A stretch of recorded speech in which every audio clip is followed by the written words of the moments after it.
guys, good morning. Ayan mga kavakla. Nandito naman tayo at mayroon tayong lakad for today sa Koh Tao, Thailand. And nag-prepare na nga ako. Kakain muna kami ng breakfast. Ayan na si Bakla, naka-prepare na.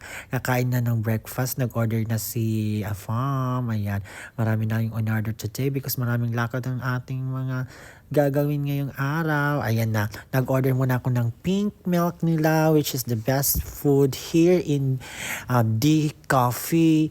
At ayan na mga pagkain masasarap, Thailand food, Thai foods ang ating atake. Ay, extra puting tayo mga guys. At ayan na nga, mahaba-habang lakad, nasa 500 steps to nating lalakarin pababa ng Mango View Beach. Pero guys, I suggest hindi na kayo pumunta dito kasi nga sira-sira na siya at parang abandonado na siya. But the view was amazing. It was so great and fun.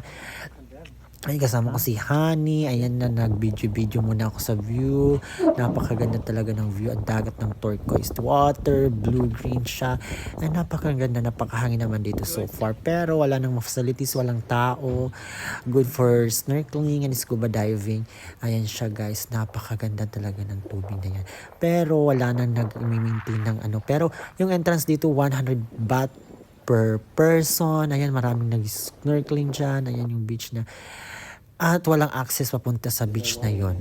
Ayan, makikita nyo sira-sira na siya. Marami ng damage. Walang nag-aantay, walang tao, walang staff doon. At lumipat kami sa Mango View Point or Mango View Deck. Ayan, may entrance din na 100 pesos. Tapos niyan, may free ka na water, isang bottle of water.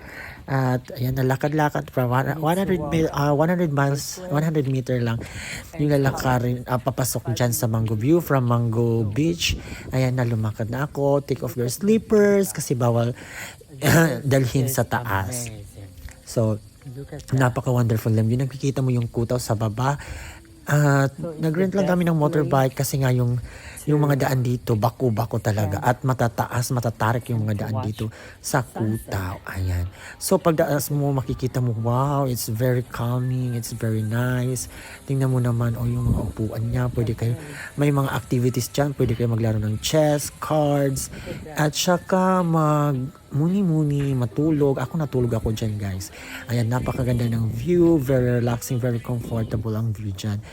At mga upuan, ayan, nakikita mo yung buong Koh Tao. At pwede kang magkaroon ng artwork, gumawa, mag-paint dyan. Ayan na si Ivakla, nagbabay-babay na, magbabay.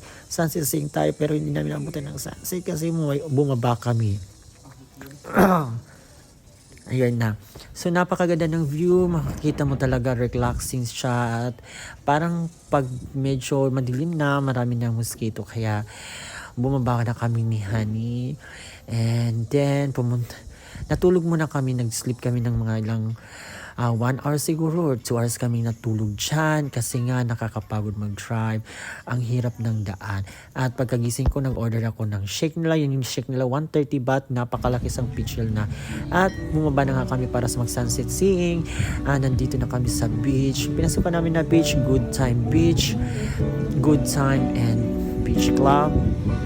Ayan na. So, may nag-guitar pala, singer nila. Ayan, sige ng bahana. Si ate, mga afam din nandiyan, kumakain kasi nga parang medyo pricey din yung restaurant. Ayan na si Honey, nag-order na siya.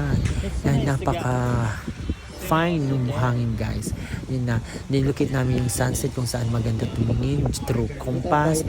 Dito, nasa harap namin yung sunset. Nag-order ako ng margarita, nag-order si Honey ng ninja, lemon ninja, and then may potato and some salad bread. And ayan na, nandiyan na yung sunset, pababa na siya. Napakaganda tingnan ng margarita. Tingnan nyo naman. Relax lang kami at lumipat kami sa baba nung nagdilim-dilim na. At nag-walking muna si Bakla sa sun kasi napakaganda. And Good Time Adventure Beach Club. Napakagandang balik-balikan dyan kasi malapit lang.